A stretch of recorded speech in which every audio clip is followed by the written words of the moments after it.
président de la République, Mahamat Idriss Déby Itno, a reçu dans l'après-midi de ce dimanche une forte délégation nigérienne conduite par le Premier ministre Ali Mahaman Lamine Zein. Cette dernière comprend le ministre de la Jeunesse, de la Culture, des Arts et des Sports, le colonel-major Abdourahmane Amadou, le ministre des Affaires étrangères, de la Coopération et des Nigériens de l'extérieur, Bakary Yahou Sangaré, le chef d'état-major particulier du président du CNSP, le colonel Ibro Amadou Bacharou et l'ambassadeur du Niger au Tchad, Aboubakar Hassan Dan Sokoto.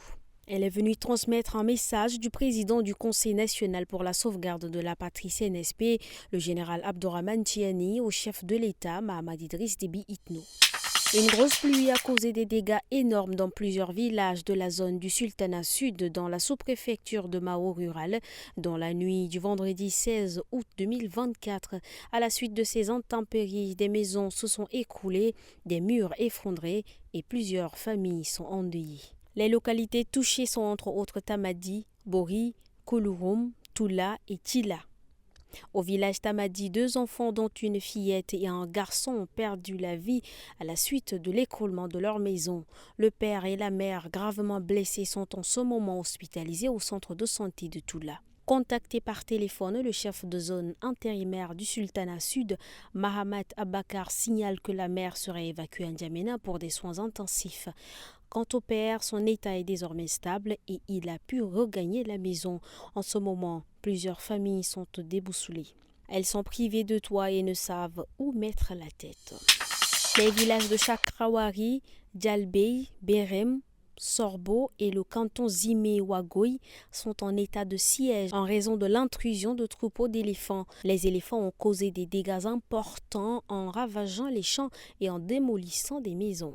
Les habitants ont tenté d'éloigner les éléphants avec l'opération Tintamar, illustrant leur désespoir. Cependant, la situation risque de dégénérer en conflit entre les villageois et les éléphants.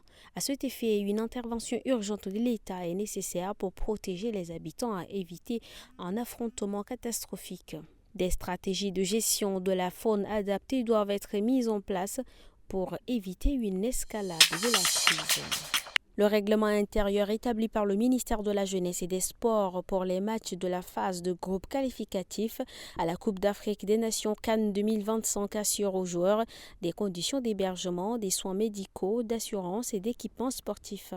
Ils reçoivent également des primes de casernement, des missions de match en cas de victoire ou de match nul, ainsi qu'une prime spéciale en cas de qualification. Les joueurs sont soumis à des visites médicales et doivent respecter diverses règles comportementales, alimentaires et de communication.